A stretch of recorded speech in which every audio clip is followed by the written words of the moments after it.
All right, so this weaving is complete and we're gonna pop it off the loom and do some finishing. So all these are looped over at the bottom. They're slip knots. That's how I had it attached. I am just going to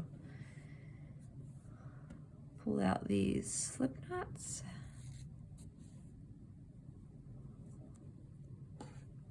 And straighten everything out. Sometimes it's nice to be able to like weigh the piece down with something. You'll see it'll just keep slipping around a little bit.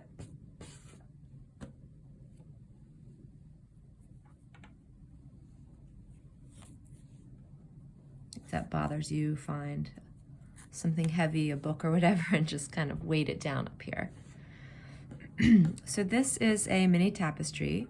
The green silk wool up top is twined, as well as the burgundy down below here. So both are encircling and encapsulating the warp threads. Now the warp is this gray that I'm working with.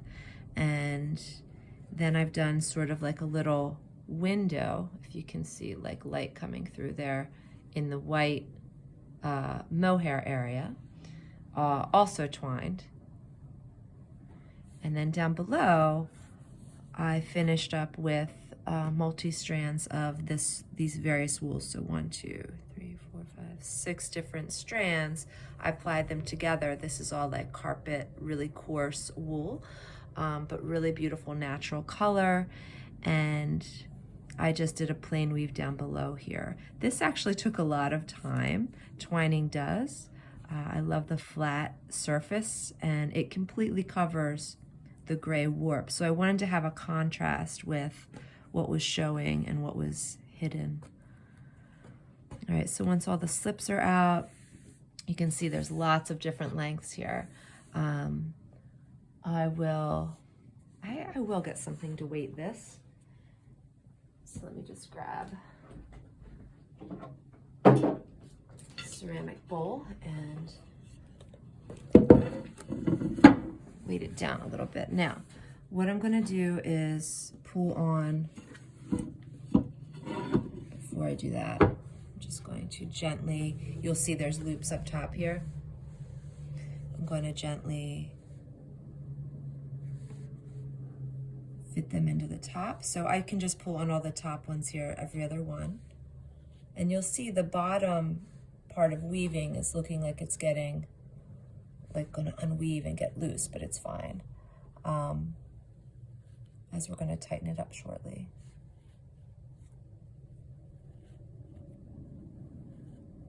So you'll see they're all sinking in and it gives this nice stippled line across the top. And I'll show that right there. Usually I just keep it flat and hold it. All right, great. So now we're gonna put that down, give it a nice weight. I'm just using a ceramic bowl. And I'm gonna start, there's one more slip knot. So slip knots pull to open. I'm gonna actually trim these. I put them nice and long so I can play with them. This will go into my scrap bin. But in order to make this easy, I'm gonna trim these up and show you this technique of finishing. So we can push it up a little bit, especially if it's a slippery material. The wool happens to have a lot of tooth. This gray is a acrylic, so they're gonna work together and kind of like grab each other with the tooth of the fiber. So I can create sort of like a number 4. I'm passing that first. We're gonna work with 3 yarns at a time. I'm gonna take the first one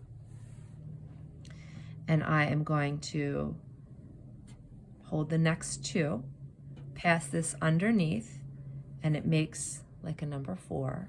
And then I'm going to thread this through, so it's underneath, around the top,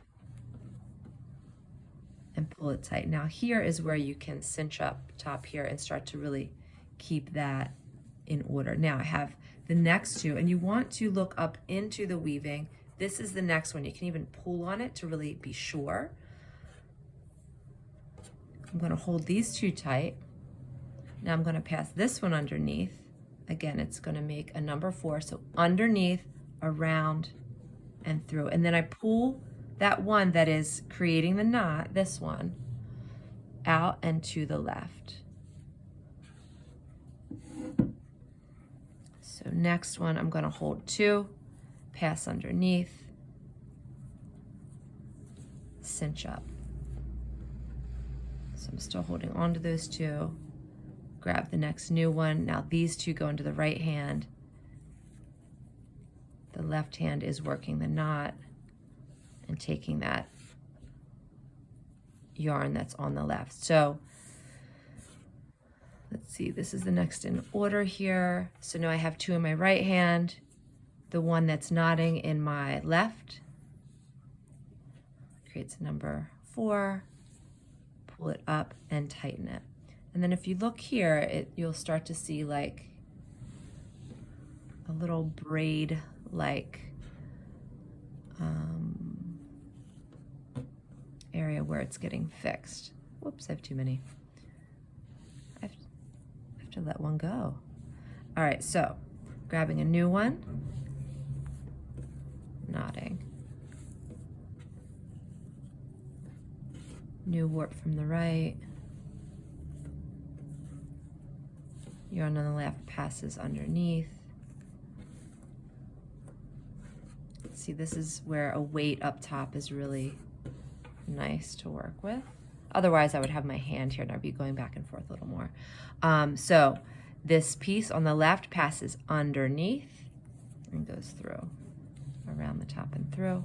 And then this we can straighten out, and we can even like relax this out more later. So don't fuss about that right now. So we'll continue making our way across.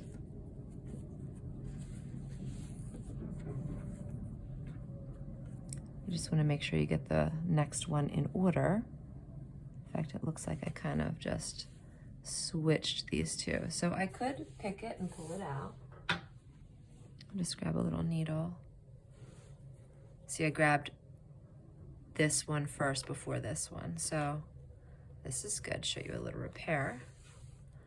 So now this gets out of the order for a moment.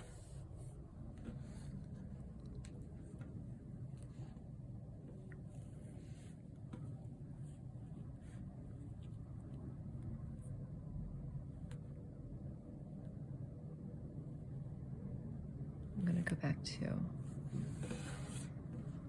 and sometimes your warp could be like a lot thicker. This just happens to be very thin compared to the weft I last wove with. All right, so now we're letting this go. We're grabbing our new one. So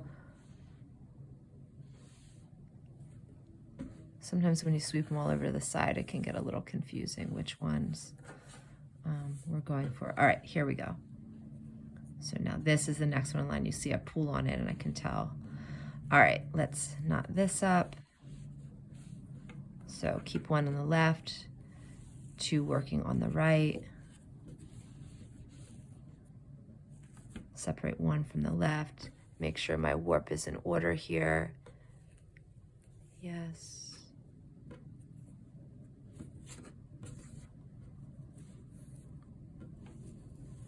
Pass it underneath and through. Cinch up. We can adjust this later.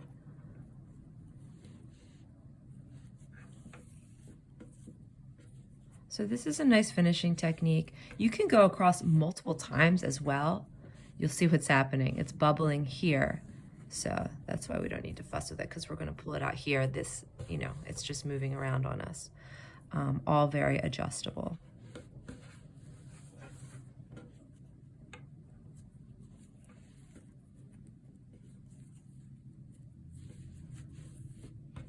And you'll see I cinch up tight. I want to have a similar tension on it to try to create a straight line. If I go really tight here and then loose here, or vice versa, it'll slope one direction or the other. So just keep that in mind. And you know, it's all very adjustable. You can go back in with a pin and sort of like open stuff up and adjust again. Not a big deal. but also it's handmade and you know, we don't have to fuss about it. Now look, these are crossing. I want to make sure that's in order. Again, pass underneath and through.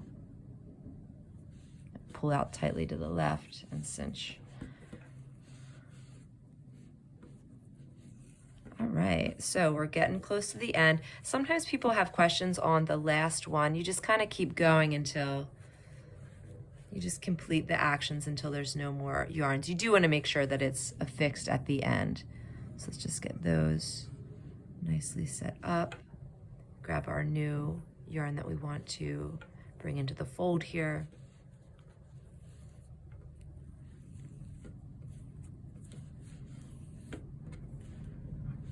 All right, so here's our last one. We're going to close that, and then these two are in there. Now I can pull this all down. Now what this does, and you'll see, is allows the yarns to really just lay flat instead of like doing an overknot where they would kind of stand out to the side a little bit. Let me just use some of this other yarn to show you. So if we did a knot,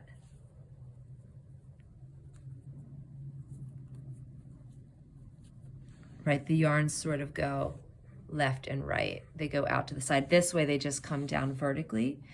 All right, so now we have a finished weaving. Again, you could start again from the other side and do multiple rows of this. It actually is very decorative and beautiful. So I could start all over again and just, I won't, but just to give you a recap, take that, you work with 3 strands, take that first strand, pass it underneath, and pull through. And then pull it nice and tight. All right, so hope that helps. Hope you get your next weaving finished off and tightened up and secured. Again, all this stuff can be moved around a little bit. The other option is you can trim this wherever you would want. This has kinks in it from the knots. You can just get water on your fingertips and touch down lightly on it or spray it with a bottle and let it relax, or you can leave it. Like I tend to kind of leave things like to show process. So whatever floats your boat, you can trim this at any length. This is now secure. You could cut it nice and short. You could additionally thread it back in and hide it. Yeah, but anyways, this is good to go, and hope that this helps you complete your next weaving.